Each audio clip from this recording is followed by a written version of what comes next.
আরে ভগা, তুই আবার আজকে স্যান্ডো গেঞ্জি পরে স্কুলে এসেছিস কেন? কি করব বল, যা গরম পড়েছে জামাই পরতে পাচ্ছি না, ওই জন্যই তো গেঞ্জি পরেই চলে আসছি। তা নন্টে, তোর গরম লাগলে তুই কি করিস? আরে আমি তো এসির কাছে গিয়ে বসে পড়ি।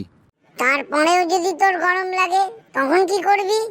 তখন তো আবার এসির সুইচটা আমি অন করে দেবো, এসি চলতে থাকবে আর গরমও লাগবে না। এই তোরা একটু এবার চুপ করে বস, মনে হচ্ছে স্যার আসছেন।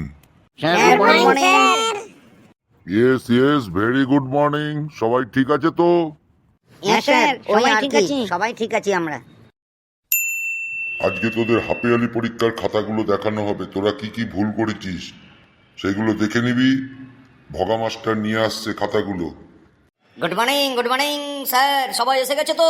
আমি কিন্তু হাফিয়ালি পরীক্ষার খাতাগুলো নিয়ে চলে এসেছি। ইয়েস স্যার, সবাই চলে এসছে। আমি এইমাত্র আপনার কথাই বলছিলাম। দেরি না করে স্যার শুরু করে দিচ্ছি। Roll number 1। Yes sir. বস বাবা বস, তুই কি কি ভুল করেছিস আমি একটু বলে দিই। হ্যাঁ রিকি, তুই মোটামুটি ঠিকই লিখেছিস, এই জন্য তুই আউট অফ 100-এ 90 পেয়েছিস। Very good very good. একটা কোশ্চেন ছিল আলেকজান্ডার সম্বন্ধে 2 লাইন লিখতে, তুই তো কিছুই লিখিসনি। স্যার, আলেকজান্ডার তো মেয়ের নাম, আমার তো কোনো গার্লফ্রেন্ড নেই, ওই জন্য আমি লিখতে পারিনি আলেকজান্ডার সম্বন্ধে। আরে গর্ধব, আলেকজান্ডার এক ঐতিহাসিক কাহিনী, এটাও পড়াশোনা করিসনি তোরা? সরি স্যার, আমি ভেবেছিলাম অ্যালেক্সা আন্ডার, মানে কোনো গার্লফ্রেন্ড সম্বন্ধে আপনি লিখতে বলছেন। ঠিক আছে স্যার, নেক্সট টাইম আর ভুল হবে না, আমি ঠিকঠাক লিখে দেবো। রোল নাম্বার 2, সেটাকে? স্যার, আমি রোল নাম্বার 2। তুই তো একদম মহাগর্ধব, তোর দ্বারা কিচ্ছু হবে না। তুই আউট অফ 100-এ 30 পেয়েছিস, পাসও করতে পারিসনি। কেন স্যার, আমি উল্টো পাল্টা আবার কি লিখলাম? তোকে লিখতে বলা হয়েছিল আমাদের শরীরের অঙ্গ প্রত্যঙ্গ, মানে হাত, পা, মাথা, চোখ, কান, এই দিয়ে আমরা কি করি। তা তুই কি লিখেছিস? স্যার, অত তো মনে নেই, 1 মাস আগে লিখেছি, তবু কিছু কিছু মনে আছে। বল বল, কি লিখেছিস, সবাইকে শোনা। স্যার, নিচের থেকে ওপরে যাব না ওপর থেকে নিচে যাব? তার মানে তুই কি আমার সঙ্গে মজা করছিস? আমার তো টাইম নেই, তুই কিভাবে লিখেছিস সেটা বল। স্যার, আমি মাঝের থেকে নিচে গেছি, নিচের থেকে ওপরে গেছি, আবার কখনো মাঝে চলে এসেছি। তার মানে? স্যার, প্রথমে আমি হাতের সম্বন্ধে লিখেছি, তারপর আমি পায়ের সম্বন্ধে লিখেছি, তারপর মাথার সম্বন্ধে, তারপর চোখ, তারপর নাক, তারপর গোঁফের সম্বন্ধে লিখেছি স্যার। হ্যাঁ, কি লিখেছিস সেটাই সবাইকে বল। স্যার, হাত নিয়ে আমি লিখেছি, আমাদের 2টো করে হাত থাকে, 5টা করে আঙুল থাকে প্রতিটা হাতে। খুব সুন্দর লিখেছি না স্যার? হ্যাঁ, আগে বল কি লিখেছিস, আরো আগে বল।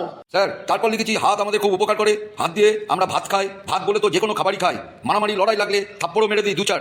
হ্যাঁ স্যার, আরো মনে পড়ছে, আরো কি লিখেছি, আর অনেকের হাতে 6টা করে আঙুলও থাকে, যেমন আমাদের ঋত্বিক রোশনের 6টা আঙুল আছে। আরো বল, এরপর কি লিখেছিস? এরপর লিখেছি স্যার পা নিয়ে, আমাদের 2টো করে পা থাকে মানুষের। বাসের মধ্যে যখন স্যার ভিড়ে উঠি, যদি সামনের মানুষ আগে না যায় তখন ওই পা দিয়ে আমরা তাকে পিছনে লাথি মারি। ছোটবেলায় আমরা যখন হাঁটতে পারি না, ওই পা দিয়ে আমরা হামাগুড়ি দিই এবং খুঁটে খুঁটে পোকামাকড় খাই। বাহ, তুই এই পড়াশোনা করেছিস, বুঝতে পারছেন স্যার কি অবস্থা। হ্যাঁ স্যার, চিন্তা করবেন না, আমি ওকে আরো ভালোভাবে শিখিয়ে দেবো। তারপর বল মাথা নিয়ে কি লিখেছিস? স্যার, মাথা নিয়ে, হ্যাঁ, মাথার ইংরাজি হচ্ছে হেড, ওটাও লিখেছি স্যার। প্রতিটা স্কুলে একটা করে মাথা থাকে, তাকে আমরা হেডমাস্টার বলি। মাথাগুলো স্কুলেই পাওয়া যায় বেশি। মাথার উপর ঘাসকে আমরা চুল বলি, ইংরাজিতে হেয়ার বলে আর হিন্দিতে বাল বলে। কিন্তু এই চুল সবার মাথায় থাকে না, যেমন স্যার আপনার মাথায় নেই, আপনার মাথায় অল্প অল্প চুল আছে। চুল যাদের না থাকে তাহলে অবশ্যই টাক মাথা বলা হয়, যেমন আপনি টেকো মাস্টার। দেখেছেন স্যার কি অবস্থা, আমাকে ওরা টেকো মাস্টারি বানিয়ে ছেড়ে দিল। স্যার, আমি কি করব, যেটা সত্যি সেটাই লিখেছি। হ্যাঁ, তারপর বল নাক নিয়ে কি লিখেছিস? স্যার, আমি লিখেছি আমাদের একটা নাক কিন্তু 2টো ফুটো থাকে, নাকের নিচে যে লোমগুলো থাকে ওটাকে গোঁপ বলে, ওই গোঁপের জন্য নাক খুরখুর করে, মাঝে মাঝে হ্যাঁচি দেয়। তারপর বল কান নিয়ে কি লিখেছিস? স্যার, আমি লিখেছি আমাদের 2টো করে কান থাকে, কান কাকে নিয়ে। হ্যাঁ, মনে পড়েছে স্যার, এরপর আমি কিছু লিখতে পারিনি, কারণ সময় কম ছিল বলে আমাদের দিদি খাতা কেড়ে নিয়েছিল। তাহলে দেখেছেন তো স্যার রোল নাম্বার 2 কি অবস্থা, কিচ্ছু পড়াশোনা করেনি এরা। স্যার, চিন্তা করবেন না, আমি এদের আরো ভালো করে শিখিয়ে দেবো স্যার। হ্যাঁ, আর একটা কথা, ইয়ংশান সম্বন্ধে কি লিখেছিস? স্যার, ইয়ংসাং আমাদের দেশে কখন এসেছিল সেটা নিয়ে লিখতে বলেছিল। হ্যাঁ, বল কি লিখেছিস তুই? স্যার, আমি লিখেছি, মনে পড়ছে না স্যার, দাঁড়ান স্যার, একটুখানি ব্রেন ওয়াশ করে নিই। হ্যাঁ স্যার, মনে পড়েছে। ইয়ংসান তখন আমাদের দেশে এসেছিল যখন আমাদের গরমের ছুটি ছিল, ওই সময় উনি পারাত করে এসে কুচুত করে চলে গিয়েছিলেন। ওই জন্য আমি ওনার সঙ্গে দেখা করতে পারিনি, ওনার সম্বন্ধে বিশেষ কিছু জিজ্ঞেস করতে পারিনি স্যার, এটাই লিখেছিলাম। স্যার দেখুন কি অবস্থা, কিছুই জানে না ও। কিরে, কতবার তো তোদের পড়িয়েছি এইসব নিয়ে, তোরা কিছুই মনে রাখিস না। স্যার আমার আগের বেঞ্চে কেন্টো বসেছিল, ও বললো এইভাবেই লিখতে, আমি লিখে দিয়েছি স্যার। হ্যাঁ হ্যাঁ, তার মানে কেল্টোও সেইটাই লিখেছে মনে হয়। দেখছি কেল্টোর খাতাটাও দেখছি। হ্যাঁ, রোল নাম্বার 3, তোরও তো অবস্থা সেই রকম। কেন স্যার, আমি আবার কি করলাম? না, তুই ওর থেকে একটু উন্নত, কিন্তু ওর মতনই অনেকটা।